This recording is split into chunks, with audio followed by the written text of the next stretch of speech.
আসসালামু আলাইকুম, সবাই কেমন আছেন? আশা করি সবাই ভালো আছেন।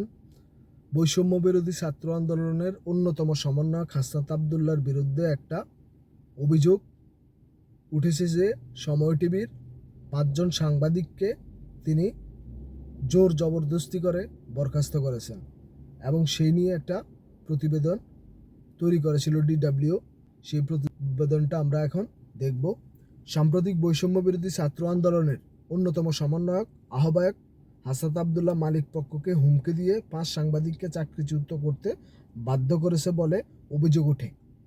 5 জন সাংবাদিককে হুমকি দিয়ে চাকরিচ্যুত করছে, এর অভিযোগ দিয়েছে হাসনাত আবদুল্লাহকে। ব্যাপক আলোচনা সমালোচনা শুরু হলে হাসনাত অভিযোগ অস্বীকার করেন।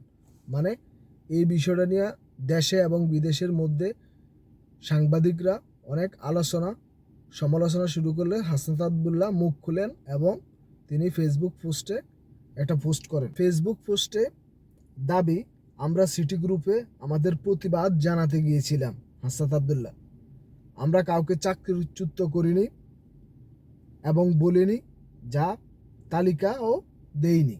চাকরিচ্যুত করেনি, বলেওনি এবং তালিকা দেয়নি, এটা বলতেছে হাসনাত আবদুল্লাহ ফেসবুক পোস্টের মধ্যে। সময় টিভি আমার বিভিন্ন সময়ের বক্তব্যকে বিকৃত করে অপপ্রচার চালাইছিল এবং প্রতিটি রাজনৈতিক দলের মত প্রচার করছিল। হাসনাত আবদুল্লাহ চলতি বছর 150 জনের বেশি টেলিভিশন সাংবাদিক চাকরিচ্যুত হয়েছেন বলে জানিয়েছেন ব্রডকাস্ট জার্নালিস্ট সেন্টার। এই সময় বেশ কিছু সংবাদপত্রের সাংবাদিকরাও চাকরিচ্যুত হয়েছেন। আসলে বিষয়টা হলো, সময় টিভি এমন একটা টিভি, এরা শেখ হাসিনার দোসর ছিল।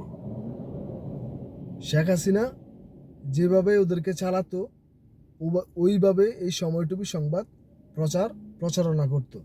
বাংলাদেশের মধ্যে সময় টিভি ছিল একটা চাটুকার এবং দালাল মিডিয়া গোষ্ঠী এবং গদি মিডিয়া যেটাকে বলা হয়।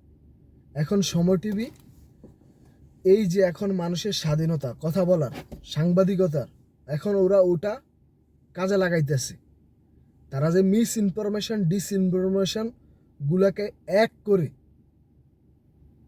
যেটা মন চাইতো ওটাই প্রচার করতো। জার্নালিস্টের এথিক্সটা তারা ফলো করতো না করার কারণে তারা দীর্ঘ 16 বছর শেখ হাসিনার দোসর হিসাবে কাজ করছিল। এখন একটা সুতা পাইছে, সুতা পাইয়া এখন তারা বলতেছে হাসনাত আবদুল্লাহ সাপ দিয়ে 5 জন চাকরিচ্যুত করছে।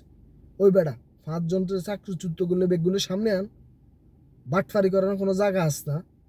মানুষের কীভাবে বিভ্রান্তি করব, মানুষের এই সময়টুকু দীর্ঘ 16 বছর মানুষকে বিভ্রান্তি করছে, এখন নতুন করে আবার বিভ্রান্তি ছড়াইতেছে। এদেরকে উচিত শিক্ষা দেওয়া দরকার। মাঝখান দিয়ে সময় টিভিকে বন্ধ করার জন্য ব্যাপক আন্দোলন হয়েছিল, এখন আবারও হওয়া দরকার। কারণ এরা সমাজের প্রেতাত্মা, সমাজের মধ্যে মিস ইনফরমেশন ফেলায়, ডিসইনফরমেশন ফেলায়, এভাবে মানুষকে বিভ্রান্তি করে। সময় টিভির এই কাজগুলা এদেশের মানুষ দেখতে চায় না।